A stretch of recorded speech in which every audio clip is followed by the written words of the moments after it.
Hello, everyone. I am Michelle Overholzer.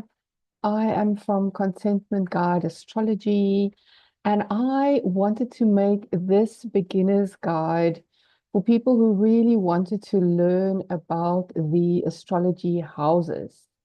There are 12 houses in astrology, and they all have different topics and different archetypes and different stories that they represent in our lives. And it is such a wonderful journey to get to know ourselves through the houses and through the chart. And in the day and age that we live in at the moment, the knowledge of astrology and other sacred modalities are definitely not seen as just being mental knowledge anymore. It creates a much deeper and a much more fulfilling experience when you are really living and embodying these things in your daily life. So, welcome to this presentation. Welcome to this masterclass. It is called Embodying the Astrology Houses, a 30-day journey of self-discovery. And it's a beginner's guide, but really at any point in your astrology journey, can you come back to this and track the moon through the houses again? It really deepens your daily experience in such a beautiful way. It connects you to yourself, it connects you to divine guidance, it connects you to your body and your mind. It's just a beautiful, beautiful way to be with yourself, to practice spiritually, and to learn and embody astrology.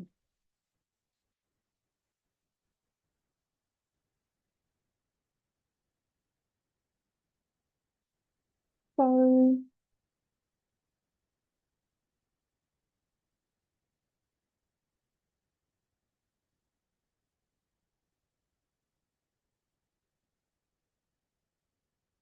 in this 30-day self-embodiment practice, you'll need a few very simple things to get started. It's really very minimalistic. It's about you and your experience. It's about keeping it very, very simple. So, what you'll need, a journal to write in, an astrology app on your phone. I love time passages, but you're welcome to play around. Time passages is very minimalistic and very easy to navigate, and that's why I think it's really great for beginners. What you'll need is 5 to 10 minutes of alone time in the morning to feel, reflect, and write. The same amount of 5 to 10 minutes of alone time in the evening before bedtime to feel, reflect, and write. And also a commitment to yourself to do this daily practice for 30 days. So if you commit to your 30 days and you happen to skip a day or maybe even 2 days, do not give up, rather continue with the journey. And if you skip days in between, you're still going to make it to the end of your 30 days and you're going to learn and embody so much and feel much more connected to yourself. So don't try and be perfect with this. I mean, it would be amazing if you do it for 30 days in a row, but skipping a day here or there is not going to deter you. You're still going to learn about the chart. You're still going to learn about the movement of the moon. So it will be absolutely wonderful, even if it is not perfect.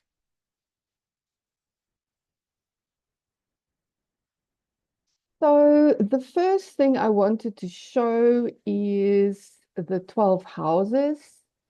And you can download different charts of the 12 houses from the internet. I have made my own one here for you to explore because it's extensive. It's got about 4 to 6 things in each house that you can explore. And there's even more topics per house, but this is a very, very good starting point. So to the left here, we see the houses and their topics. You've got house 1, anti-clockwise. It goes around to house 12. You do not have to memorize this chart. You can either print out this page, you can take a screenshot of this, and you can just even come back and reference this every day. And before you'll know it, you'll get to know the house topics as you go around the chart with your daily practice. So I just wanted to run you through the houses so you can also verbally hear what these placements are. So the first house of astrology is all about who you are. It is about your personality. It's about your physical body and how you express yourself in the world. So often when there's changes in the first house or when the moon moves through the first house, you'll suddenly feel like that day you might feel more like dressing up or presenting yourself in a certain way or feeling more connected to how you feel in your body on that particular day.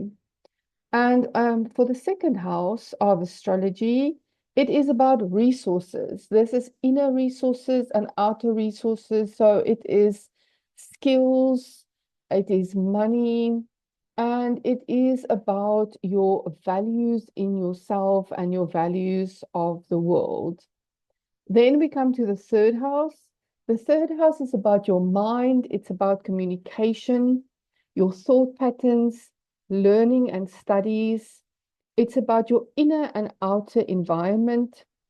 So, your neighborhood, those places that you might travel to where you buy your groceries in daily travels and things like that. So close surroundings to your home. And then we get to the fourth house, which is about the home. It is your physical home. It is that place inside yourself where you find your inner home.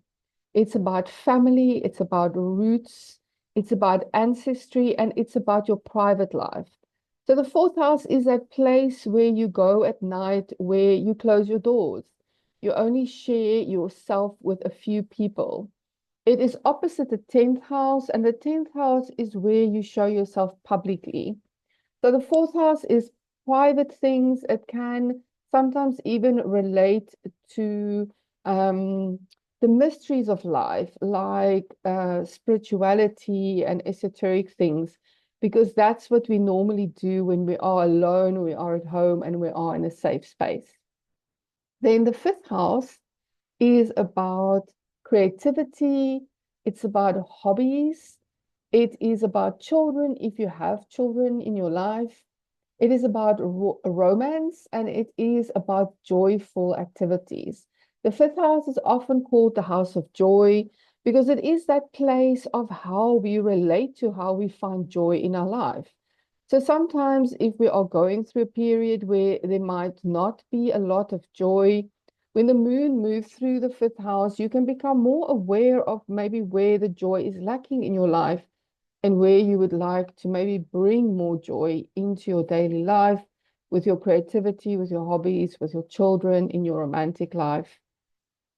Then the sixth house is about your daily work. It's about your schedules, your routines. It's about health, mostly physical health. And it can also be about adversaries. So people that come to confront us a little bit, people that challenge us, people that help us grow. And daily work schedules, daily home schedules. When you have changes happening in your sixth house, there can be changes to schedules. There can be changes to your routines, to your health routines, how you eat, how much you exercise, when you do certain things, at what time in your day. Then the seventh house is all about close relationships. It's about one-on-one connections. It's about marriage or your partner. It can be about clients and also other contractual relationships. So this is the place opposite the first house.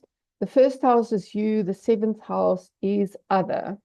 And it is mostly those one-on-one connections that we spend a lot of close connection time and real more inner time with, where we share most parts of ourselves that we don't maybe share in public. And then the eighth house is about shared resources, shared money. It's about transformation. It is about taxes, inheritances, and it can also be about sexuality. The eighth house in general is about money and resources that we share with other people. So it can be money in many, many different forms. It can be loans that you get from the bank, when you receive them, when you pay them off. All of these things um, change with what happens in the eighth house. So the eighth house again is opposite the second house. The second house is more about your personal resources, and the eighth house is more about resources that you share with others. Then we come to the ninth house. The ninth house is about the higher mind. It's about higher learning. It's about foreign cultures. It can be about foreign travel. It's about spirituality, religion, faith, teaching, and teachers. So teachings that you relate to, you might be studying at a university, you might be studying a long-term course. You could be becoming a teacher in a certain topic in your life. You can be relating to foreign cultures in your own country, or you might be traveling to different countries and dealing with foreign cultures in foreign places. And then the 10th house is your public life. It is your career, it's your reputation, and it's that place where you gain recognition. So public life is all of those places where you are seen in public. Again, we're dealing with opposites. Like I said, the fourth house is your private life. The 10th house is your public life. It's those parts of yourself that you show in your career, that you show in maybe where you volunteer, different places that you belong to and share your energy. And then the 11th house is about friends. It's about benefactors, people in your friendship groups or in your job, or mentors that come and help you in some way. It's about groups in general, maybe that book club that you belong to. It's about colleagues, and it's also about goals and our hopes for the future. And then the 12th house is about other realms. It is that house that is before the first house. So it is about spiritual matters. It is about the unconscious mind, those deeper things about ourselves and our lives that we are a little bit unconscious of. So when this transits through the 12th house, we might become more conscious of unconscious habits. It's all about mental health. The 12th house can also be a place of isolation. So it is related to people even working in hospitals or mental health hospitals. And it is to do with shadow work, because it is all about those parts of ourselves that we may not even see that clearly ourselves. It is unconscious parts, it is other realms, um, dealing with spiritual matters and things that are intangible. So those are the houses in a nutshell, and you can obviously take as much time as you want to research these topics even more. So the initial steps that you need to take is to download your astrology app, fill in your birth data. Please know the time of your birth is essential for calculating your first house correctly. So please find your birth certificate, or make very sure that you get your exact time of birth from a parent or somebody who might know this information. You need to get your journal ready, and you need to set aside the time in your schedule to have that 5 or 10 minutes in the morning, and also 5 or 10 minutes before bedtime. So The first thing you need to do is to download your app. Like I said, I love time passages. It's very minimalistic and it shows you exactly all the details in a very minimal way to get to the information that you need. But feel free, if this doesn't work for you, to choose your own app. And then you're going to fill in your name, the day, month, and year of your birth, the birth location. And for these purposes, you choose whole sign house system as your house system, because this is going to help you to track the moon's movement through the houses.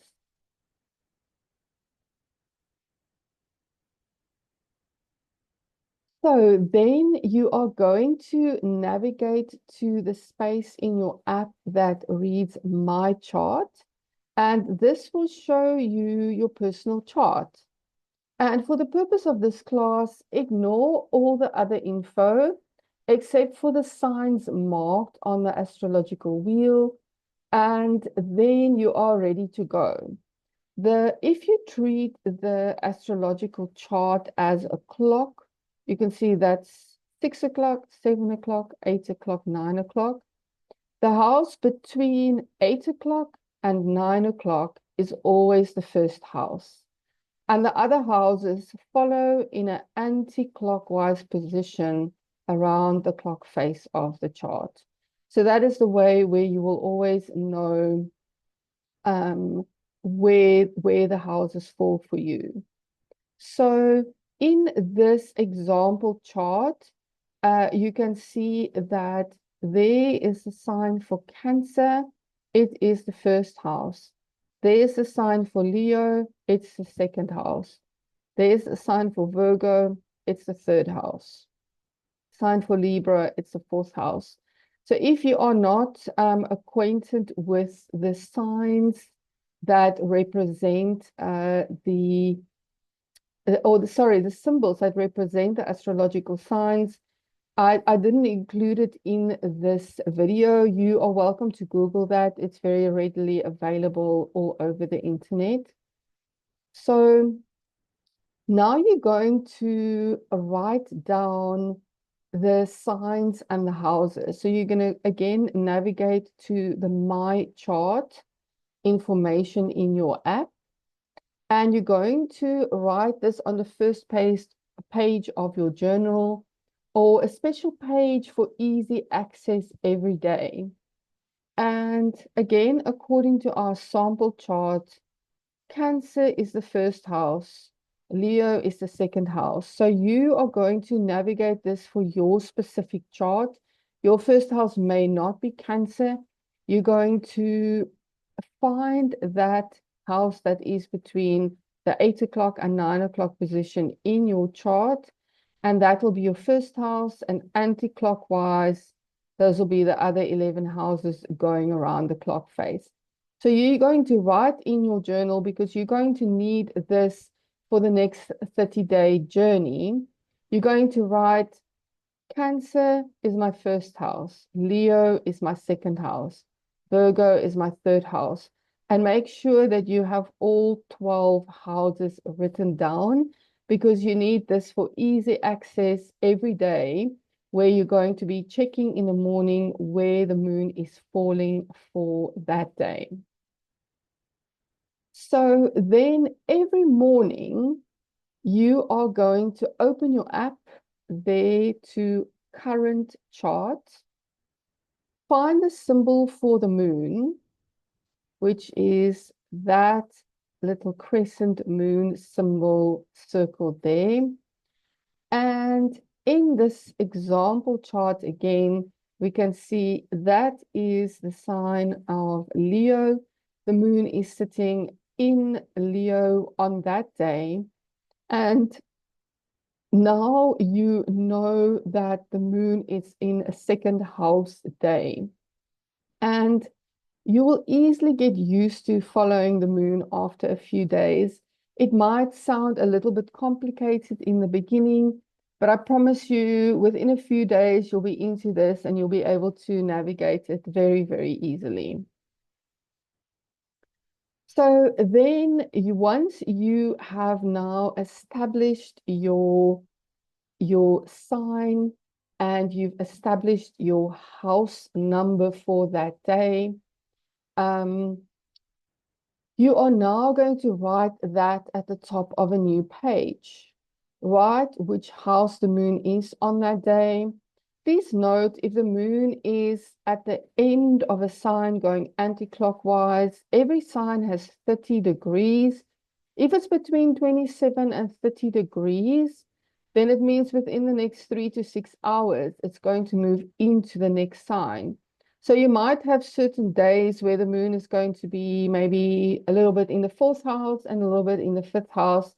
And then you might also have some days where the moon is just sitting in one house. The moon stays in the same house for 2.5 days, and it can change signs and houses at any time of the day. So you're going to note the topics for the house for that particular day that you are tracking. You're going to write the topics at the top of your journal page. And then you're going to take a few minutes in the morning to reflect on the topics, set an intention to be mindful of your experiences, your thoughts, and your feelings during that day. And you, depending on how your day flows, you can also come back to this during the day. When you have a chance, just check back on the topics until you get used to them. See, oh, today I'm in a second house day. This might be about my skills, my resources, my money, my values. How am I relating to this today? If you don't have chance in the middle of the day, that's absolutely fine. You will get used to tracking this very quickly. And that morning check-in and setting your intentions and the evening check-in is going to be more than enough to really allow you to go quite deeply. So then you're going to move through your day. You're going to be observing. You're going to be mindful of what is happening in your day, what is happening in your body, your thoughts, your feelings. And then in the evening time, you again take your 5-10 minutes.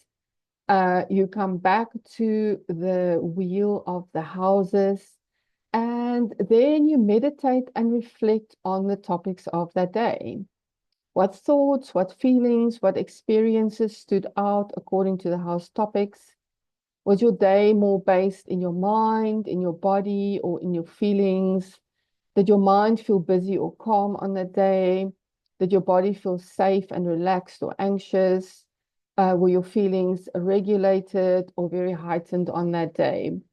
So note all of these things, journal for 5 to 10 minutes, and then you go to bed and you're going to be integrating these experiences also while you're sleeping. If you are lucky, you might even be integrating some of these things in your dreams. And then the next day, you continue back to your morning practice. You wake up, you check in which house the moon is falling for that particular day. You check the house topics. And then you go on with your day with awareness and come back at night and reflect again. And that is your 30-day practice. So this practice might seem simple, but it really is absolutely life-changing. It really allows you to be more present, aware, and embodied in your life. You'll have a deeper understanding of the astrological houses very, very quickly. And through tracking the movement of the moon, you'll also start noticing other planetary transits more easily. So this is really the beginning step of embodying your astrology into your life. It is very deep, it is very transformational, and it really helps you to connect to all the different aspects of your life and really gain balance and understanding, see where things are lacking, and see in what part of your life you are on any given day. And I want to add, if you want to take this to the next level, do the practice for 90 days if you can. That will be very transformational. 30 days is amazing. 90 days, yes, we'll just take it to the next level. And you can find me. There's a link here for my website that you can click on. Um, it is to contact me if you wanted to book a personal reading. You can find me on YouTube. Um, I am Contentment Guide Astrology on YouTube, on Instagram as well, Contentment Guide, and on TikTok, also Contentment Guide. So I thank you so much for being here, and I want to share my offers with you. So for this business revolution, I've created two special offers. It is a special price on my birth chart reading, which is around about an hour or a little bit more. And the special price is $99. And then for a deeper dive to really get to know your chart and really get to know where your astrology is heading for the next 6 months to a year, I'm offering a 3-month astrology journey where you will connect with me for an hour once a month for 3 months and take a deep dive. Very transformational. You'll really get to know your chart very well. And I'm hoping you'll take advantage of these offers. So thank you so much for taking this journey of embodying astrology with me. May the sacred knowledge deepen your relationship with yourself and other beings and the universe. And I want to send all of you so many blessings. And just thank you for being here and thank you for being interested in astrology. Astrology is such a beautiful, sacred knowledge that we can use in so many beautiful ways. And especially when you start practicing and embodying the astrological knowledge, it can bring so much depth and awareness into your life. Thank you, everybody, and I hope to connect with you again soon.